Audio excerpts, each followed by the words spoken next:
So, you kicked off the Global Women's Summit as the celebration of the feminine as a keynote speaker. Tell us why you're here, a little bit about yourself. So I'm here because I love the spirit behind Global Women.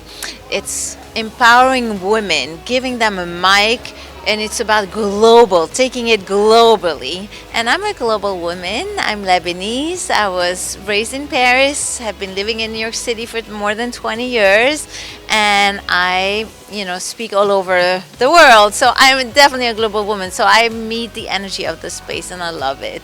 Oh, phenomenal. And you spoke so passionately and wisely about, harnessing the monkey mind. And I'm interested in your mission. Like, how do you see all these incredible global women coming together and how can we co-create a better future together? Oh, that's beautiful. I believe the world needs more peace. We all know this. The problem is we're not at peace internally. So, and I believe it all starts with our thoughts and emotions. So, my message, I want to empower everyone to be at peace with their thoughts and emotions. So, I created my inner message approach to help people decode their thoughts and emotions to understand that every thought, every emotion, especially the negative one, carries a message. And they're not to be transformed or changed initially, they're to be understood, decoded, and then the inner work can start. And when that happens, you create peace within yourself. There's no enemy within you, and there's no enemy outside of you. And then we create peace at a bigger level. So that's my message. Wow. I think some yogis, they say, how do you create world peace? World peace starts from inner peace, and you're providing the practical pathway of how to actually get there because the monkey mind can hijack that, right? That's right. But the monkey mind, it's full of thoughts, but those thoughts stick for a reason. So you want to understand the particular thoughts. You have 1,000 thoughts coming to your mind, but you'll remember 5. Why those 5? Those keep coming like a child pulling your sleeve and asking you to pay attention because the inner work needs to start there. That's right. And I'm guessing I can tell by your energy that you've done a lot of inner work, right? I've done a lot of inner work. So, I've been a psychologist for 20 years. So 20 years of self-discovery, because when you're a psychologist, you have to work on yourself.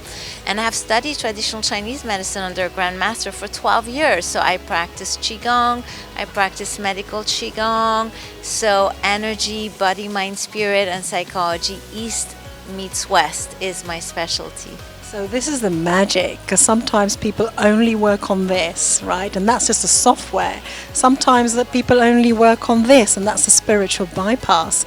It's the combination, and that's why your energy is so exuberant, because you've done that healing work. And I would say so important, especially for women, to experience their feminine energy, to do the work, to love again, have that open heart. 100%. And I believe it's feminine and masculine that we have to really blend. We have to blend the heart and the mind, and everything has to come together, globally integrating within and without.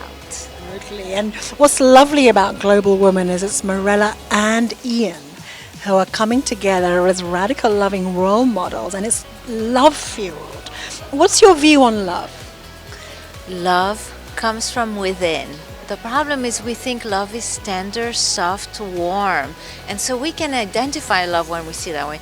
But a slap in the face, you don't identify as love. Somebody pushing you, being hard on you, don't identify as love. But if you think of children, right, we put limit on them so that we preserve their energy, so that they don't overexpand themselves and they don't. If you think of children, we push them because we see they go too much into safety. Well, we have an operating system that does that. So my view on love is that everything coming out of you, every thought, every emotion, everything is love. But can you see it? And if you can see that, love is everywhere, everywhere. And if you can connect, then you're at peace. Then you are loved. Profound yogi, Buddhist, Jedi insight, right? Turns out all the prophets in the beginning of time, from Jesus, all of them, love is the answer. But it's difficult to experience, isn't it? It takes work to experience. A lot of work. A lot of work. You really have to go in and understand what are your reaction, because your reaction will always be towards the missing, the bad, the negative, but in reality, even that is you wanting to expand, is you through the negative wanting to get to love, to get to more. So can we be kinder towards it? Can we be less harsh towards it and just see the beauty in it? Can we connect to beauty and negative? That is the key.